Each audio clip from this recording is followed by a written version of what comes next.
Bom, então, na aula passada, a gente parou no exemplo 3. Vamos relembrar aqui o exemplo 3, então. O exemplo 3 era uma EDO não autônoma, né?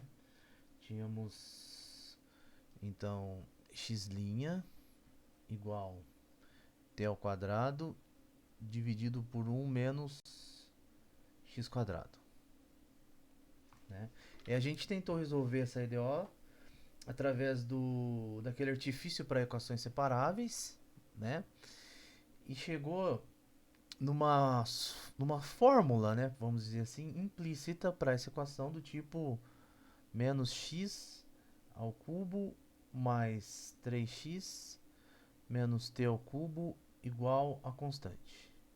Aqui então x é a solução, né? Uma função de t, a que a gente pretende, né, encontrar essa função de t.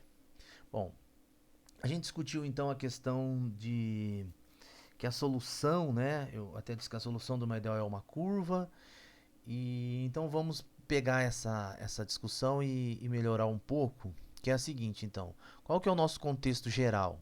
O contexto geral é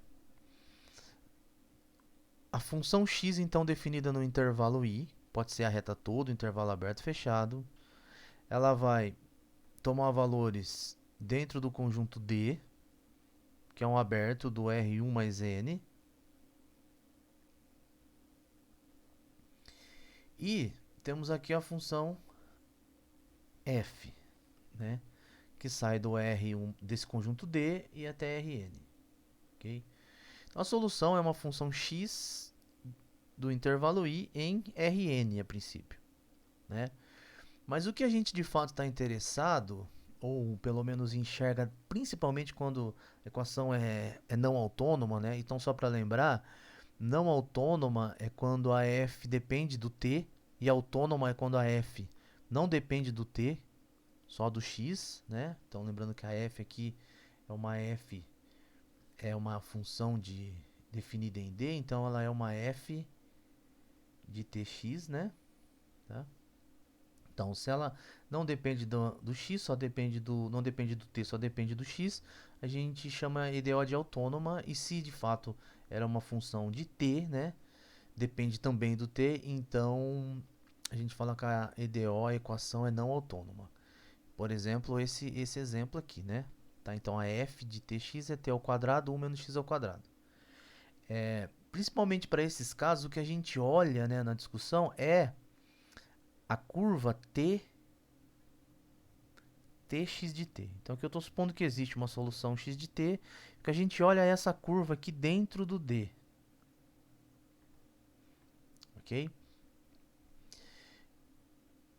Então, dado um pontinho, se a gente tem no caso um PVI, né? Então, dado um ponto t0, x0, se a f é, por exemplo, contínua, então temos uma solução passando por t0, x0, e se ela é localmente elipse na variável x, então ela tem uma única solução.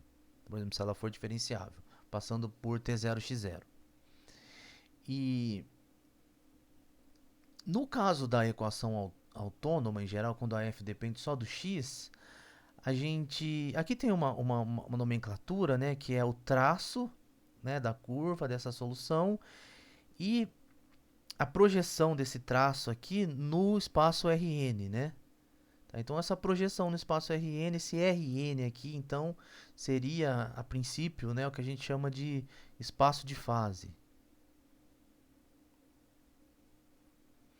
Então, no caso autônomo, quando a função não depende do campo, né, essa f, também às vezes a gente chama de campo, né, e já vou falar um pouquinho mais, é campo em referência a campo de direções. Então, quando essa função só depende de x, basicamente, esse espaço de fase, que é o Rn, basicamente a gente pode olhar só para esse espaço Rn, para a projeção dessa curva no espaço Rn, e é o suficiente para a gente entender o comportamento da solução.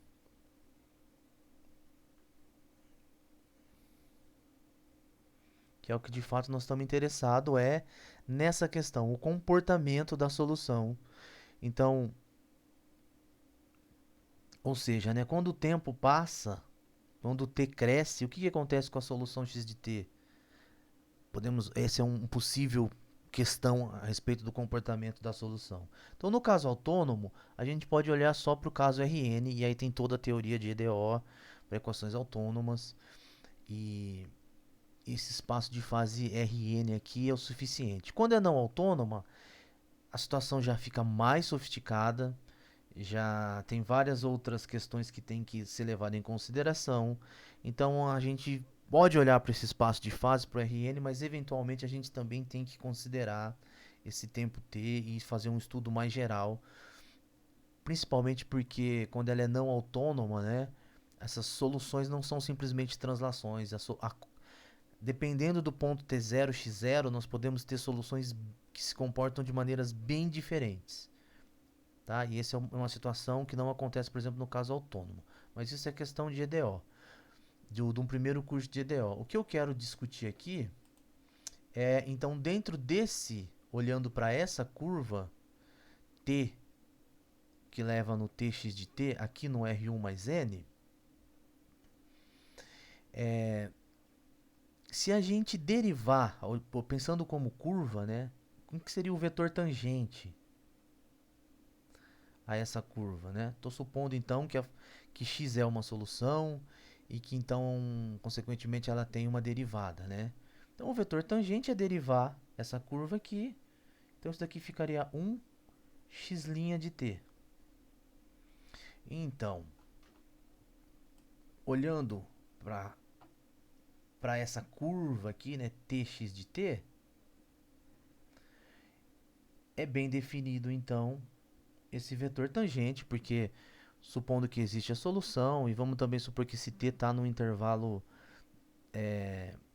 na vizinhança de um ponto t0, x0, de maneira que a gente tenha uma solução máxima, né? Tá? Então, esse ponto aqui, tx de t, ele, inclusive eu vou mudar um pouquinho o desenho, eu vou fazer um desenho assim, ó. Já vai ficar claro por quê. Mas só para... Suponha que a solução é algo mais ou menos assim, tá? Então, aqui eu tenho as derivadas, né? Bom, esse poderia inclusive ser o ponto, a condição inicial t0, x0, dado por esse 1x' de t. Bom, o que a gente tem então, que essa solução é diferenciável e nessa vizinhança desse ponto t0, supõe que ela é máxima e é descrito então por esse traço. Também é bem definido todos os vetores tangentes aqui nesse intervalo máximo de solução. Então estou fazendo, desculpe a beleza do desenho, né? Então estou supondo que esses aqui são vetores tangentes à curva. E então eu já estou usando também, abusando um pouco da linguagem, eu estou chamando curva, solução, basicamente tudo a mesma coisa. E o traço também, tudo a mesma coisa, o contexto fica claro. Ok? Então, pelo menos no intervalo máximo de definição dessa solução, é bem definida todos esses vetores tangentes. Ora, o que acontece aqui é uma das coisas mais interessantes de EDO e toda a nossa discussão daqui para frente vai estar baseada nesse argumento bem simples, que é o seguinte: olha, eu parti de uma questão que suponha que eu conheça a solução X, tá? Suponha que eu resolvi a EDO de fato. No entanto, a partir do momento que eu suponho que eu tenho uma solução, eu não tenho mais nada para se fazer.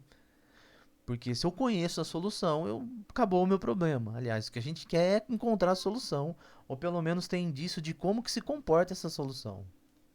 Tá? Então, a discussão de suponha que tem uma solução e começar a fazer essas coisas, ela tem que cair por terra, né? E nós vamos fazer isso agora, observando a seguinte questão. A EDO, no nosso contexto, x' igual a f de tx, eu vou até escrever assim, de uma maneira mais completa, né? Deixando implícita a variável t, x' de t igual a f de t, x de t, né? Se eu usar essa informação no vetor tangente, eu tenho então 1 f de t, x de t. E essa observação bobinha, simplesmente fazendo essa troca, acaba abrindo caminhos para a seguinte questão. Olha, eu não sei quem é a X a princípio, se eu partindo que eu quero a solução. Então suponha que agora eu não sei mais quem é a solução. Então eu não conheço a solução, logo não conheço a derivada. Mas eu conheço a f. Então, olhando para esse desenho, eu não consigo calcular um x' de t usando a função x' de t, a solução. Mas eu consigo calcular um f de tx no plano, né? Nesse plano, entre aspas, R1 mais n. Então, isso daqui me dá de fato, então, nesse R1 mais n, vou fazer aqui no cantinho de roxo, né? Então, nesse R1, R cartesiano Rn, em cada ponto eu consigo calcular esse vetor 1 f de tx. É como se eu viesse aqui, calculasse então 1, pego o tempo 1 e depois eu calculo f de tx, acho aqui um vetorzinho, né? E aí eu translado ele lá para os pontos. Eu tenho então um campo de direções no R cartesiano Rn. Então isso aqui dá um campo vetorial, né? Aqui a gente chama de campo de direções em R cartesiano Rn, ok? Bom, e o que isso traz de vantagem? Traz o seguinte, eu não sei a solução, mas olha para esse desenho da solução. Se eu chegar aqui agora e apagar a minha solução e deixar os vetores. Estou apagando aqui agora a solução. E estou deixando somente os vetores tangentes. Olha que coisa interessante. Eu não tenho a solução da equação. Mas a partir do momento que eu consigo calcular esses vetores, eu tenho uma informação de como se comporta a solução. Porque eu sei que a solução vai ter que passar tangente a esses vetores. Então eu sei que de fato a solução deve fazer esse percurso. Deve crescer e depois descer e tomar essa, algo parecido com o que eu tinha desenhado, partindo do princípio que eu não sei que desenho tinha aqui antes. Ok? Ou seja, o campo de direções 1f de tx me dá informações da solução sem que eu conheça a solução. E essa é a chave do que a gente quer discutir aqui, porque basicamente tanto na teoria qualitativa, né? Então, a teoria qualitativa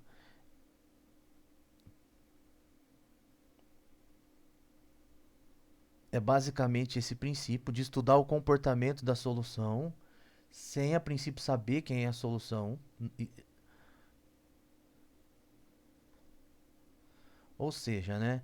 É, significa a gente estudar a EDO e tentar usar artifícios para saber como se comporta a solução. Então, estou mais interessado em saber como se comporta a solução do que exibir explicitamente uma solução. E perceba que nesse contexto agora, depois de toda essa discussão, isso faz sentido. Porque eu consegui aqui, mesmo que de uma maneira heurística, né, dar uma ideia de que é possível saber como se comporta a solução sem exibir uma solução. Ok? Somente o campo de direções F é o suficiente para dar informação. Tá? E também a teoria numérica, né? A teoria numérica parte do princípio de que nós estamos trabalhando com, que nós estamos buscando, nós estamos trabalhando com problemas que geram a solução e basicamente o que a gente faz é não exibir uma solução, muitas vezes porque não é possível, mas sim exibir aproximações e numa situação para EDL ainda mais interessante, a gente obtém um vetor, né, de informações daquele problema, que esse vetor de informação está dizendo qual é o valor da solução aproximado num conjunto de pontos. Tá? Então, tanto a teoria qualitativa quanto a teoria numérica parte desse princípio de estudar o comportamento, e aqui a teoria numérica, a aproximação, né, da solução, e sem a princípio exibir uma solução. Tá? São partes diferentes, né, dos cursos de equações diferenciais, teoria qualitativa e teoria numérica, mas depois nós vamos discutir a questão de que as duas têm que andar lado a lado. Eu diria que pelo menos a segunda tem que vir acompanhada da primeira. Ou seja, você ao resolver um problema numericamente, você tem que ter uma noção da teoria qualitativa para poder olhar no computador, olhar aquela solução e ter indícios de que essa solução é o que você esperava ou está dentro do que de fato a intuição ou o problema, né, esperava, tá? Isso. Você pode estudar equações da teoria qualitativa sem nenhuma preocupação numérica, né?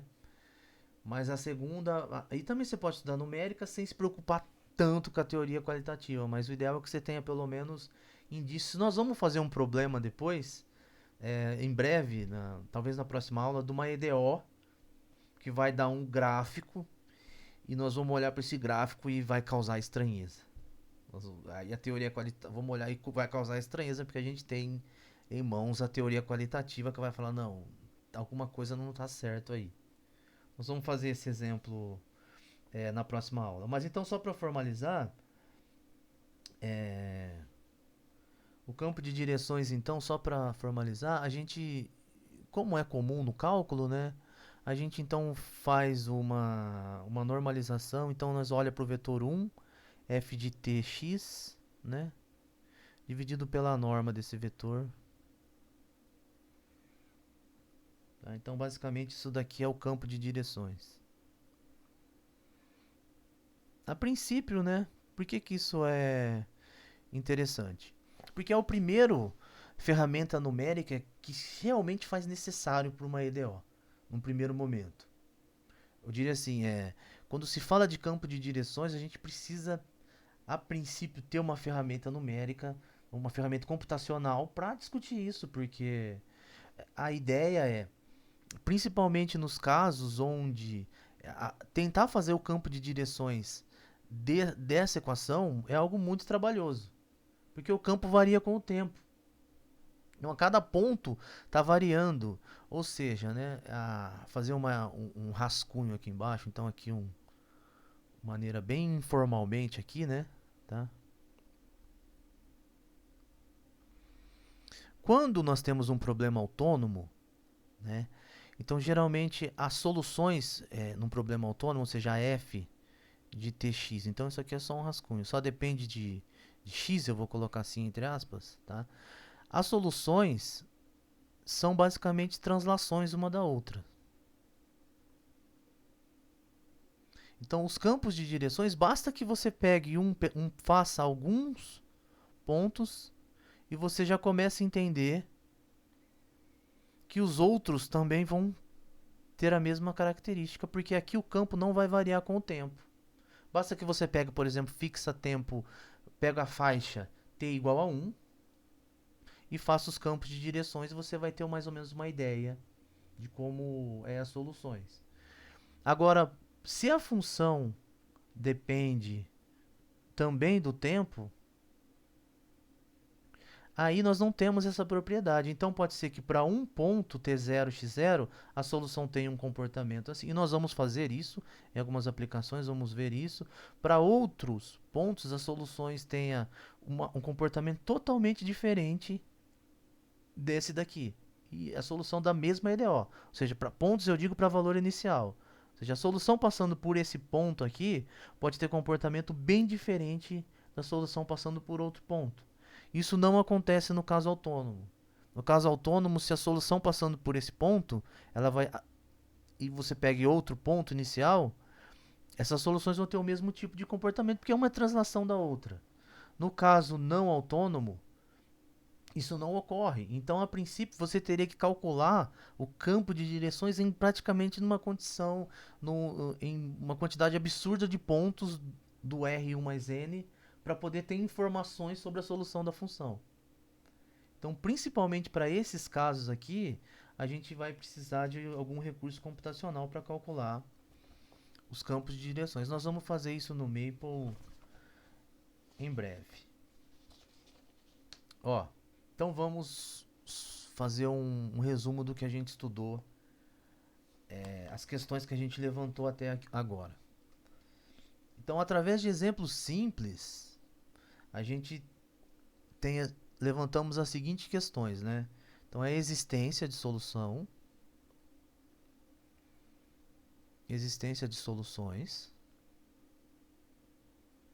Essa questão é respondida lá no curso de EDO.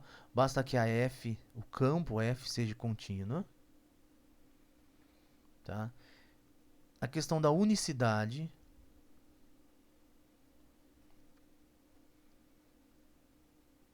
Também é respondido lá no curso de EDO. A F tem que ser localmente Lipschitz, né? Se ela for C1, então ela é localmente Lipschitz em X, né? Tá? Então, isso são teoremas lá do primeiro curso de EDO. E aí, o que a gente discutiu um pouquinho nessas primeiras aulas é a solução. A solução vou colocar assim, dada explicitamente. Ou seja, quando a gente consegue, através dos métodos, por exemplo, se ela for separável, a gente pode usar aquele artifício. Se ela for ainda de primeira ordem, podemos usar fatores integrantes. Se ela for de segunda ordem, né, a gente ainda tem a possibilidade de, com coeficientes constantes, por exemplo, utilizar autovalores e autovetores das matrizes. Então, existe uma parte dessas EDOs, dessas equações diferenciais ordinárias, que a gente consegue exibir a solução explicitamente. Lá no curso de EDO a gente viu que... E aí essa solução ela é basicamente uma composição de funções elementares, que são funções polinomiais, exponenciais e logarítmicas, trigonométricas. Basicamente são essas funções ou combinações, né? É muito comum, por exemplo, a solução de uma EDO, por exemplo, ser algo do tipo, né, principalmente de segunda ordem, se é algo do tipo uma constante, vou colocar aqui A, aí a exponencial e elevado a menos, vou colocar aqui também, por exemplo, gama 1t, cosseno de t, por exemplo, né? Poderia ter uma outra constante, mas b e elevado a menos gama 2t, seno de t. Poderia ter até aqui um beta 1t, beta 2t. Então, tipicamente, uma solução pode ser coisas desse tipo, né? Uma solução de uma EDO. Somente de segunda ordem. E aqui pode até aparecer no lugar dessa exponencial, pode aparecer polinômios, ou basicamente são combinações desse tipo, né? Tá, então, é muito comum encontrar esse tipo de solução no primeiro curso de EDO, principalmente nas de segunda ordem, explicitamente. Só que, como a gente começou a discutir no começo desse curso, e de fato é um fato isso, que até mesmo por passar por um processo de integração, a maioria das EDOs, né, uma boa parte dessas EDOs, isso não acontece. Ou seja, uma quantidade significativa, e eu diria que, e dá até para discutir que a maioria das EDOs não é possível exibir explicitamente, estou falando isso de maneira informal, mas é fato que a maioria não pode ser explícita, ou pelo menos uma quantidade relativa de equações diferenciais, uma quantidade relativamente boa, ou seja, que vem de bons modelos, não pode ser, não apresenta solução explícita dessa forma. Tá? Então, a solução não é dada explicitamente.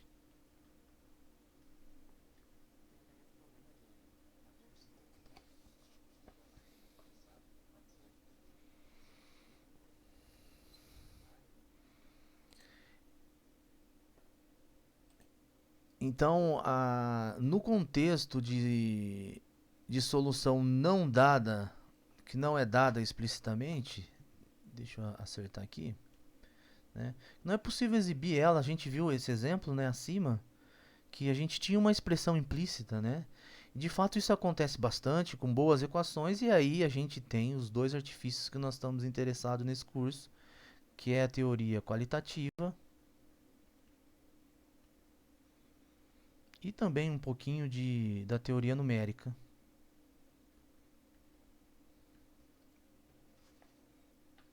Tá? E então dentro do nosso curso, a gente então vai partir desse princípio e é óbvio que eventualmente nós vamos também pegar EDOs que têm soluções e para poder comparar e ver algumas coisas, mas a nossa grande objetivo é ser capaz de interpretar essas equações que não têm soluções. Então é uma espécie de continuação dos cursos de EDO e EDP, dos primeiros cursos de EDO e EDP, né? Tá? Bom, então vamos caminhar um pouquinho na seguinte questão que a gente colocou na primeira parte dessa aula, que é teoreminha que a gente fez lá, né? Usava coisas elementares de cálculo, que é pegar a equação diferencial, o PVI, né? Pegar não, né? Considerar o PVI. Então, dado uma EDO, é uma condição inicial. E vimos que esse PVI era equivalente, dentro daquele contexto nosso, a uma equação integral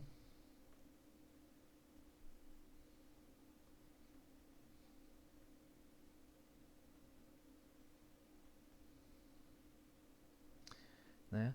Então, resolver o PVI equivale a resolver a integral. Podemos até destacar isso, que é interessante, né? Ó. Então, resolver o PVI é basicamente equivalente a resolver a integral,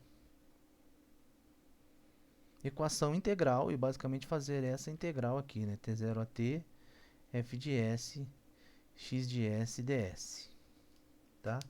Bom, então vamos lembrar os cursos de cálculo. O que a gente lembra do curso de cálculo? Nada, né? Ou tudo, ou um pouco.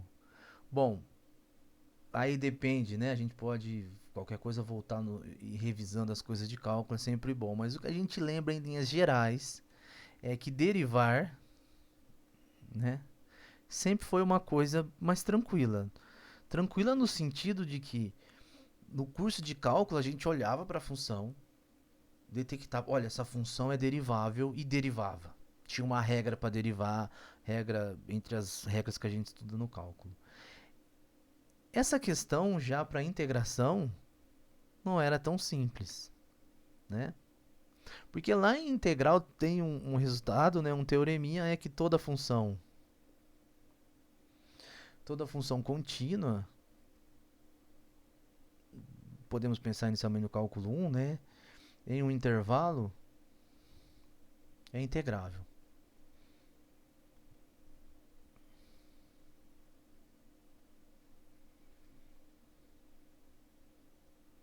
Ou seja, esse teorema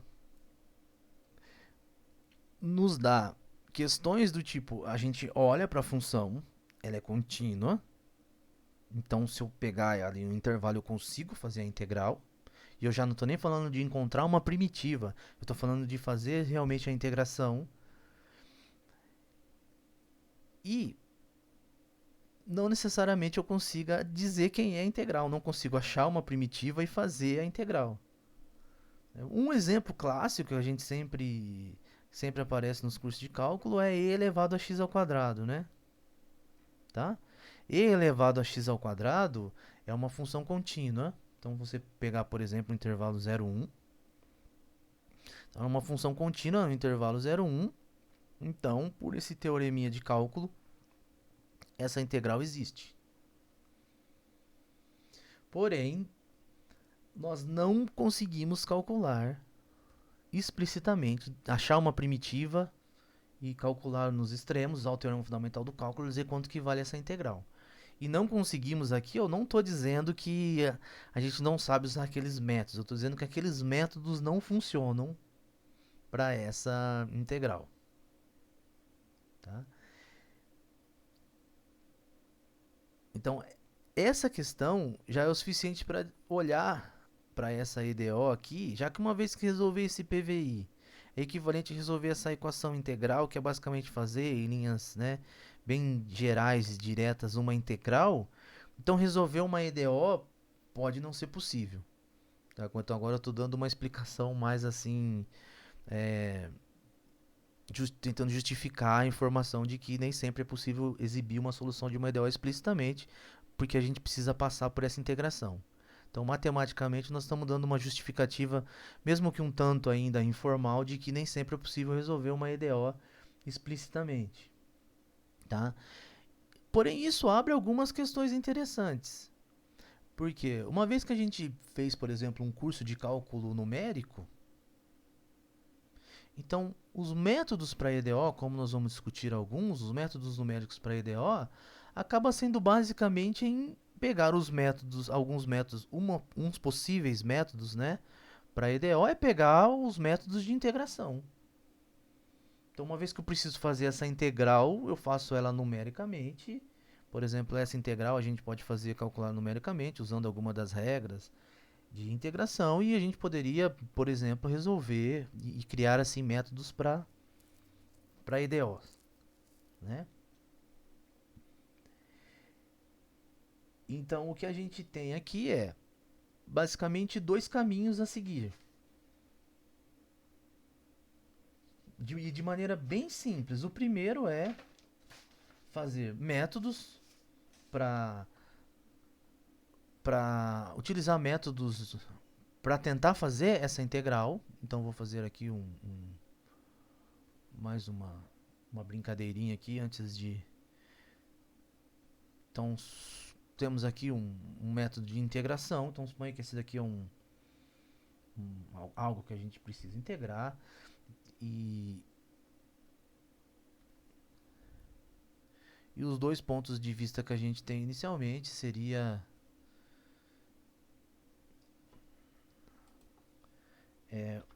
integrar ou derivar, né? Então, por exemplo, se a gente estivesse dentro dessa mesma discussão e vamos então... Temos aqui a primeira ideia seria derivar e a segunda integrar. E eu posso fazer essa questão porque eu resolvi o PVI agora, então temos aqui ou a gente faz uma derivada aqui no PVI ou faz uma integral. Tá? Bom, então métodos de integral basicamente é estimar a área aqui embaixo, né? Aproximar a integral. Então suponha que eu tenho aqui um passo, um tempo tn, discretizei aqui o tempo, né? Então aqui eu tenho tn, aqui o t n mais 1. Então estou aqui discretizando o tempo. Da mesma forma aqui,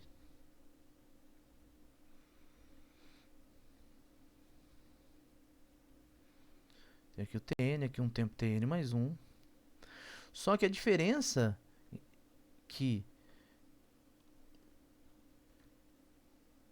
no passo de integração eu estou tentando aproximar a integral, ou seja, eu vou tentar achar uma área aproximada. Tentar aproximar essa área, né, esse gráfico, a área embaixo desse gráfico, usando, por exemplo, os métodos de integração. E no segundo caso, aproximar a derivada.